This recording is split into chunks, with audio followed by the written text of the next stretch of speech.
Viewers, খুবই সুন্দর একটি মাটির রাস্তা।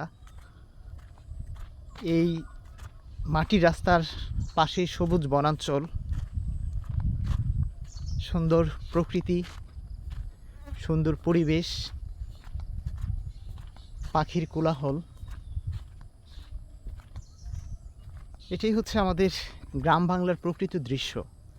আসলে যে রাস্তাগুলো পাকা হয়ে গিয়েছে, যেখানে কিছু শহরের আধুনিকতা একটু একটু করে ছুঁয়ে যাচ্ছে, সেগুলোতে আসলে গ্রামের ফিল পাওয়া যায় না।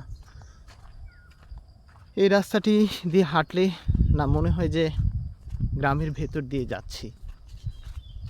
এখনও আমাদের দেশের এরকম কিছু মাটির রাস্তা রয়েছে যেগুলো আসলেই সুন্দর। আর আমি এখন যে রাস্তা দিয়ে হাঁটছি, এই রাস্তাটি হচ্ছে আমাদের বিন্দুবাড়ি থেকে ইজ্জতপুর যেতে যে রাস্তাটি, এটি একদম সবুজ প্রকৃতির ভেতর দিয়ে এই রাস্তাটি বয়ে গিয়েছে। আমাদের গাজীপুরে হয়তো কোনো কোনো এলাকায় এরকম রাস্তা আছে, কিন্তু আমাদের এই রাস্তাটির মতো সুন্দর রাস্তা আমি আর কোথাও কখনো দেখিনি। একেবারে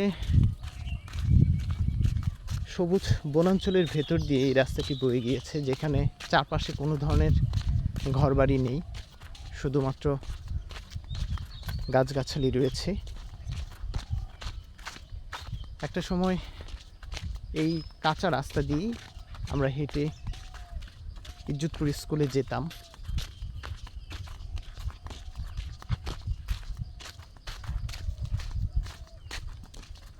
যখন বর্ষা হতো, বৃষ্টি হতো, তখন কিন্তু প্রচুর পরিমাণ কাদা হতো এই রাস্তাটিতে।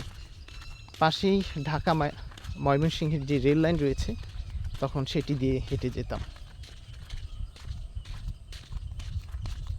এবং এর চারপাশে যেই সবুজ বনাঞ্চল রয়েছে, সেটিও আপনাকে মুগ্ধ করবে।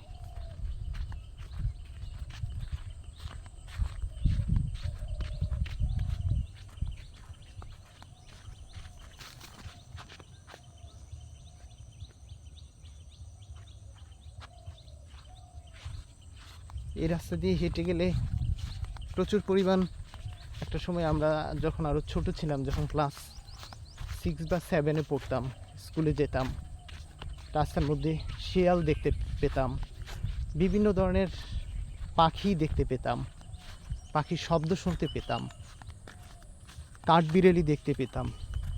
এখন আর আগের মতো এগুলোর দেখা পাওয়া যায় না। প্রচুর পরিমাণ গাছ ছিল, সবুজ বনাঞ্চল ছিল, যেগুলো একটু একটু করে নষ্ট হয়ে যাচ্ছে। আসলে আমাদের প্রতিটি গ্রামে মনে হয় এখন এরকম, আমরা যদি আরও সুন্দর করে আমাদের প্রকৃতি প্রতিবেশকে সাজাতে চাই, তাহলে আমাদের এই বনাঞ্চলকে রক্ষা